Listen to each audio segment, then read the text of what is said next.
Hello guys, അസ്സാം വലൈക്കും. ഇന്ന് ഞങ്ങൾ പുറത്ത് പോയപ്പോൾ കുറച്ച് കൂന്തൽ വാങ്ങിച്ചിട്ടുണ്ടായിരുന്നേ. അത് നമുക്ക് ഫ്രൈ ചെയ്തെടുക്കാമെന്ന് വിചാരിച്ചേ.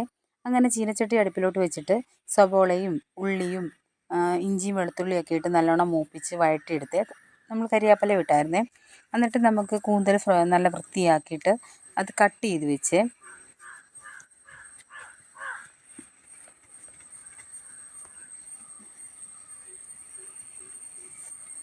ഇതിലേക്ക് വേണ്ടി 2 തക്കാളി ഞാൻ അരിഞ്ഞു വെച്ചിട്ടുണ്ടായിരുന്നേ.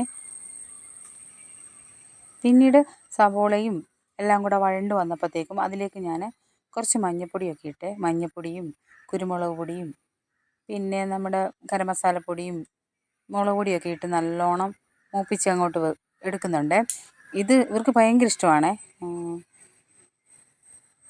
ഇത് ഫ്രൈ ചെയ്ത് കഴിക്കുമ്പോൾ ഉണ്ടല്ലോ നല്ല ടേസ്റ്റാട്ടോ. അവരെല്ലാവരും ഫ്രൈ ചെയ്ത് കഴിക്കാൻ ഇവിടെ ഉള്ളവർക്കെല്ലാം ഇഷ്ടമേ. അങ്ങനെ ഞാൻ ഇത് നല്ലോണം വഴറ്റി കഴിഞ്ഞിട്ട് മുളകൊക്കെ ഇട്ട് വഴറ്റി കഴിഞ്ഞിട്ട് ഇതിലേക്ക് ഞാനുണ്ടല്ലോ 2 തക്കാളി അരിഞ്ഞ് വെച്ചത് അതുകൂടെ ചേർത്ത് നല്ലോണം ഇളക്കി നല്ല വഴറ്റിയെടുത്ത് വെച്ചിട്ടുണ്ടായിരുന്നേ.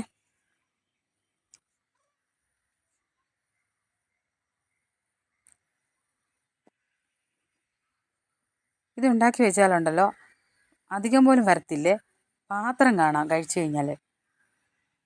പിന്നെ ഇതെല്ലാം കൂടെ വഴണ്ട് വന്നപ്പോഴത്തേക്കുണ്ടല്ലോ നമ്മൾ കഴുകി വെച്ച കൂന്തൽ ഇതിലേക്ക് ഇട്ടിട്ട് നല്ലോണം ഇളക്കി കൊടുത്തേ. അപ്പോൾ ഈ കൂന്തൽ ഇത് വെള്ളം ഇറങ്ങുന്നുണ്ടായിരുന്നു. വെള്ളം ഇറങ്ങി കഴിഞ്ഞപ്പം അതിലേക്ക് കുറച്ച് ചൂടുവെള്ളം കൂടെ ഞാൻ ഒഴിച്ച്, എന്നിട്ട് ഞാൻ അടച്ച് വെച്ച് നല്ലോണം ഇടയ്ക്ക് എണ്ണയൊക്കെ ഒഴിച്ച് ഇടയ്ക്കിടയ്ക്ക് കുരുമുളകൊക്കെ ഇട്ട് നല്ലോണം വഴറ്റിയെടുത്തേ. നല്ല ടേസ്റ്റാണ് കേട്ടോ. അതിൻ്റെ വീഡിയോ എനിക്ക് എടുക്കാൻ പറ്റിയില്ലേ. ഇതുപോലെ ഉണ്ടാക്കി നിങ്ങൾ നോക്കണേ. ഇഷ്ടമായെങ്കിൽ ലൈക്ക് ചെയ്ത് ഷെയർ ചെയ്ത് സബ്സ്ക്രൈബ് ചെയ്യണേ. നല്ല ടേസ്റ്റാട്ടോ. ഇതുപോലെ ഉണ്ടാക്കണേ നിങ്ങൾ. ബായ്.